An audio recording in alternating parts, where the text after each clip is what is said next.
This was the first year I'd be spending Christmas alone. I think it sounds sadder than it was, but I couldn't afford the flight back to my hometown, and couldn't take off any extra vacation time to make it worth it. Anyway, I always enjoyed seeing others' decorations in driving or walking around on Christmas Day. When I woke up, I turned on the old cartoon Grinch movie and made a nice breakfast and some coffee. Then I spent the next hour on FaceTime with my parents and the siblings, after all. That it was probably around noon. I didn't have much else to do, but at some point I went out to get the mail, and when I opened the door there were footprints in the snow on my porch. What's odd is that they were frozen over, like not freshly made, in the powdery top layer of snow. They were clearly made hours ago, like overnight, when it was well below freezing.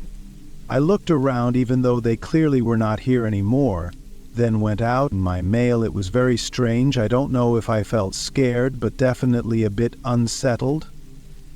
I didn't really know what to do about it, though I tried to continue my day without worrying too much. After all, it was Christmas.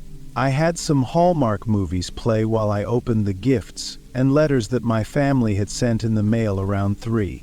I started getting bored and checked the weather. It was supposed to get a lot colder later in the day, so I decided to go for a walk around the neighborhood while I still had the chance. I bundled up and started down the sidewalk, looking at all the Christmas lights and taking in the calmness a little bit into the walk. I noticed someone else walking in the neighborhood.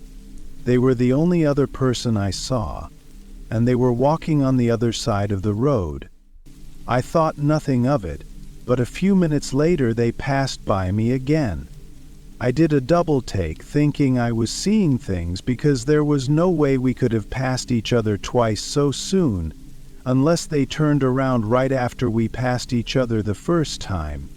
I kept walking and came up to a split where I could either head back home or keep going around the neighborhood. I ended up going home. It wasn't because of the guy I saw, sure.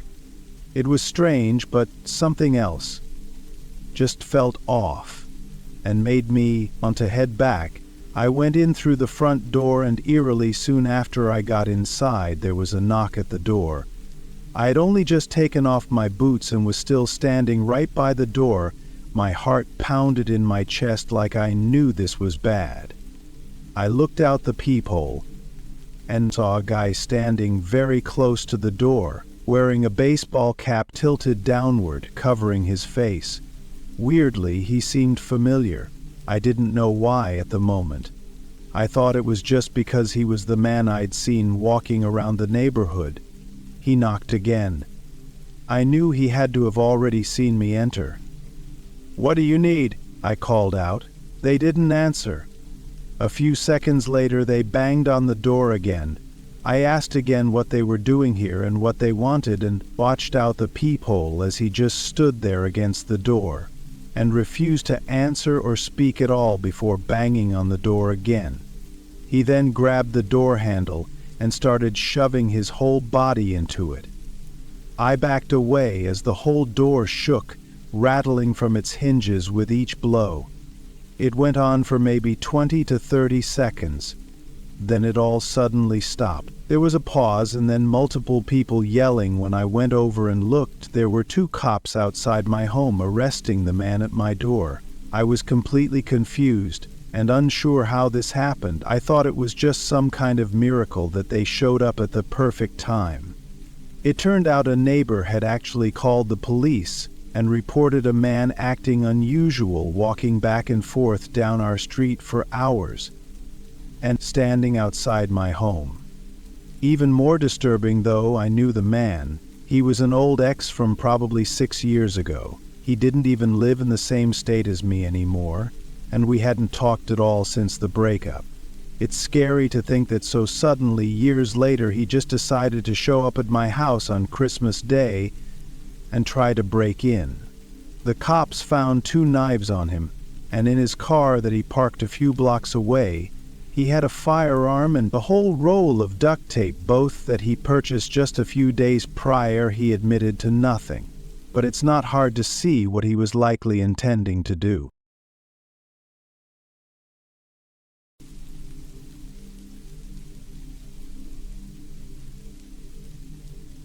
I'd already spent the whole morning and most of the afternoon with family, so now it was just time to go home and wind down for the rest of the night.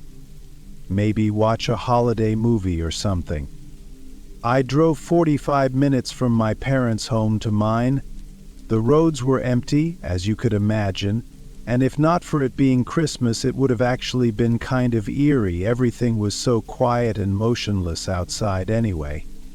I got home around 800. Pulling in the garage and heading inside, I flicked on the entrance light and immediately saw some papers spread across the floor in the hallway. It was all from a stack of mail I had sitting on the counter that I guessed had fallen over. I didn't overthink it, I just picked it all back up and tossed it back on the counter.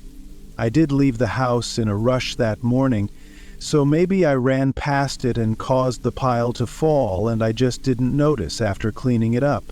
I walked around and made my way to the counter for a drink of coffee and left all my papers on it. Turned on the rest of the lights, then went into the living room. I had a Christmas tree set up in the corner. It was one of those small fake ones that looked pretty sad, but it was better than nothing. I sat back on the couch and found a movie to watch. Some new Netflix Christmas movie. It was actually pretty good. I watched the whole thing. But throughout the whole movie, I kept hearing something in my house. It was like quiet, almost inaudible. Creaks. I wasn't even sure if I was actually hearing it or not, because every time I'd think I'd heard something, I'd pause the movie, listen, but didn't hear it anymore. I took it as a sign that this Christmas day was over for me, as I needed to get to bed and sleep off the exhaustion of seeing all my family. I turned off the TV and all the lights downstairs and went up to my bedroom, walking in and turning on the overhead lamp without hesitation. I knew something wasn't right. I couldn't pinpoint what it was at first, but I knew my room was not how I'd left it. Something had been moved, and I quickly put all the pieces together of everything else I'd been experiencing since getting back home. My body felt numb, both fear and adrenaline taking over me. I walked back out into the hallway and looked down the staircase, trying to listen to see if whoever had been here was still here or not. I quietly went down step by step until I reached the bottom. There was no sound or motion at all. "Is anyone here? I've called the cops." "Hello?" It was as I was saying that I realized my stupid mistake of not having called the cops.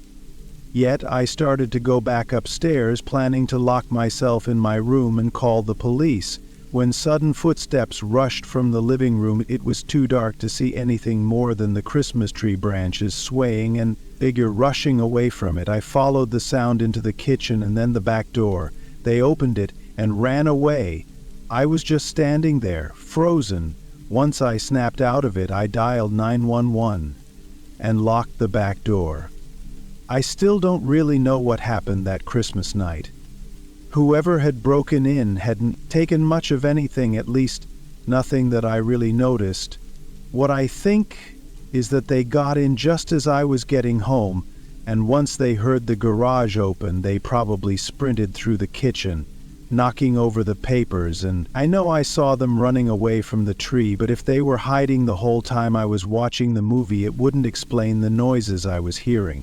Maybe there really weren't any noises, or it was something else entirely. The thought of them being right there in the corner of the room in front of me, waiting and watching me for 2 whole hours, is just horribly disturbing. I wish I had more answers and could tell you more, but that's everything I know. Police weren't of much help, and nothing has happened since. Hopefully it stays that way.